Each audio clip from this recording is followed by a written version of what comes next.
It's a great pleasure for me to be able to take part in the opening of this conference. My only regret is not being able to be present with you all. I'd like to be in Brazil now and to hear and discuss the different papers I know you have in the programme.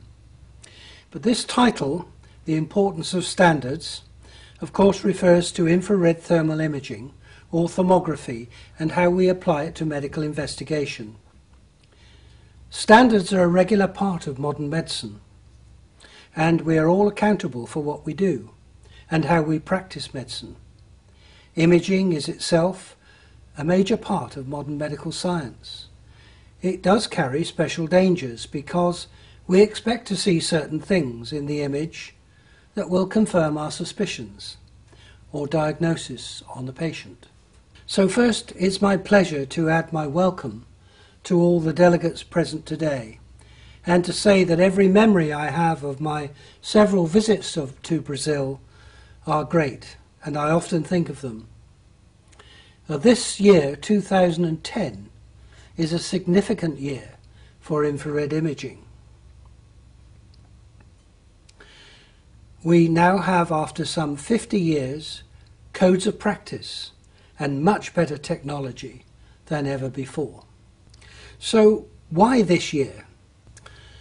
It's now 210 years since Sir William Herschel in England discovered the presence of infrared radiation in 1800.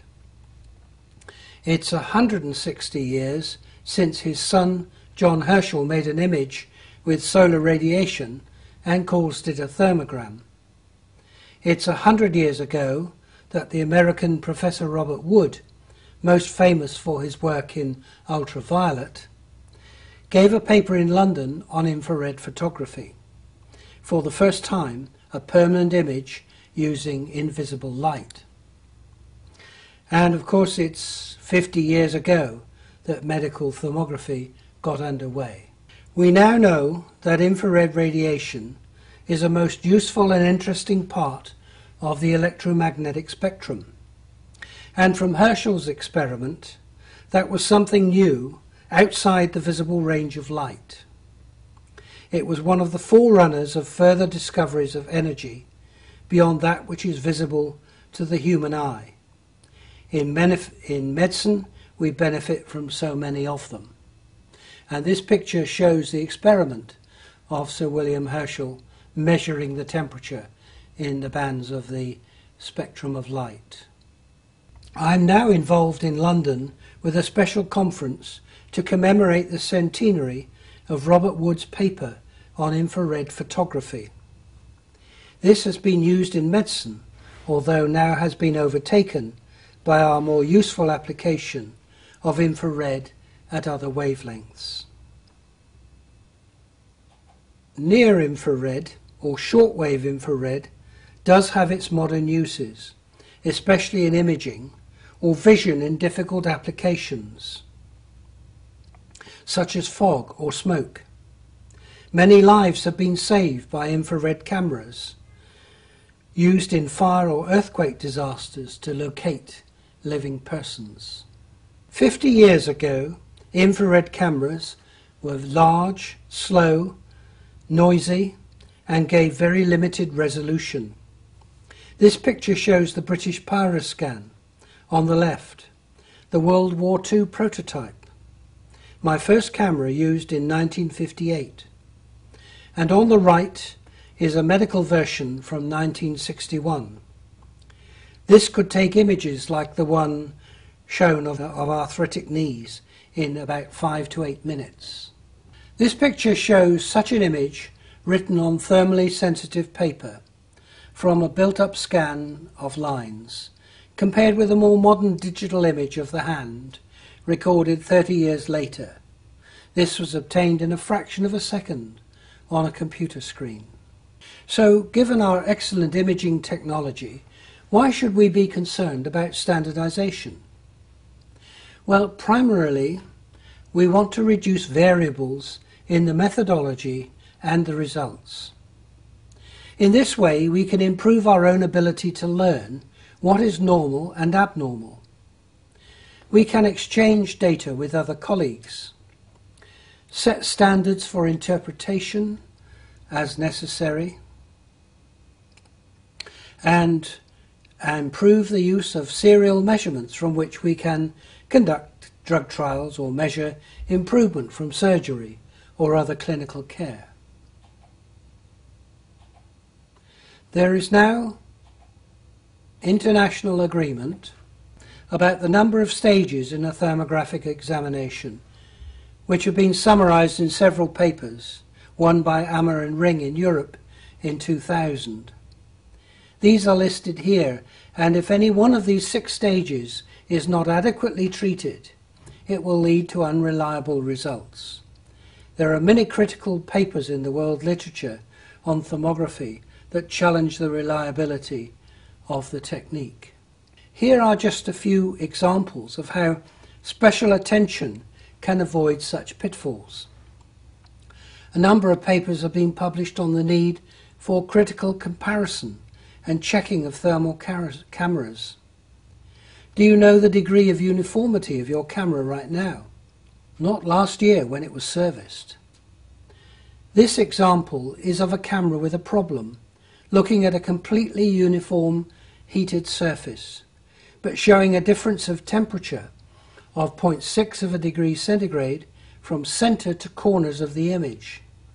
This could have a serious effect on interpretation. And this is an example from a paper where we compared several cameras from switching on the power, looking at a stable blackbody reference temperature. Even the best one shows some offset from the accurate temperature line of a nitrogen-cooled detector system that was inefficient, so most of the time it was used it was either reading too high or too low. Now, temperature reference sources are invaluable to anyone using thermography.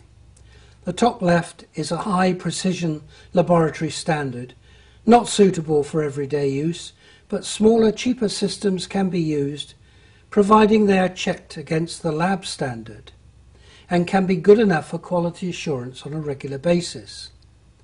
This is the most important in clinical trials or forensic applications where proof of technique may be needed for legal reasons.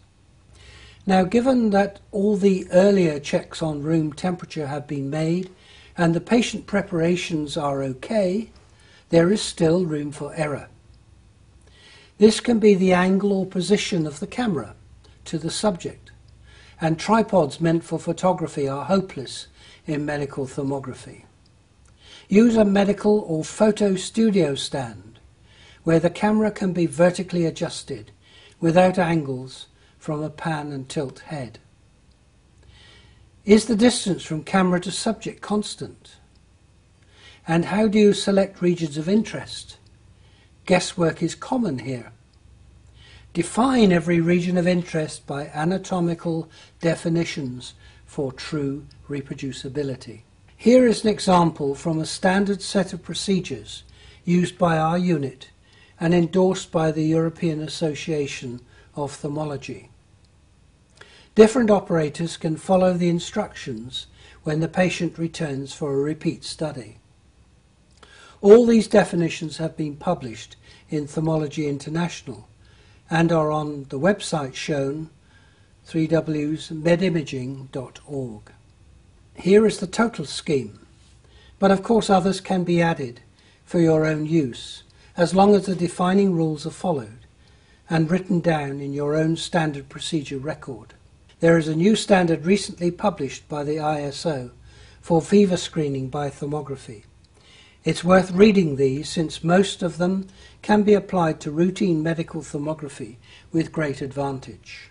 Now here is an example of the standard applied correctly to 2 subjects. This one is normal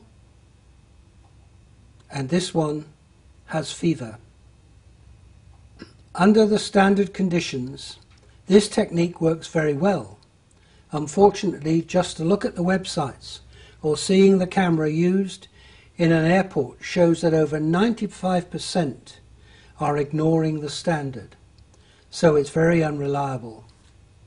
We have studied over 300 children in Warsaw, Poland, and have clear evidence that fever can be found with a good camera when it's correctly applied. In close-up with the face, using a reference source and measuring the inner canthus of the eye. So finally, here are the benefits of standardization.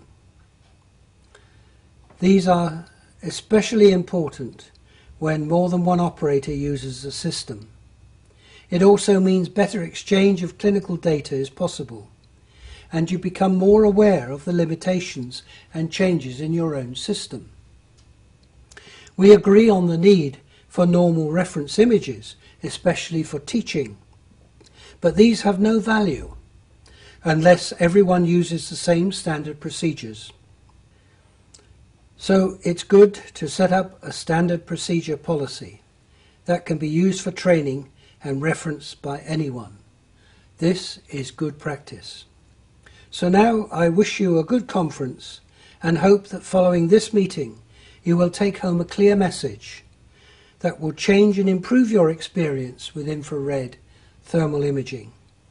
Also, spread good practice habits and teach others. Thank you.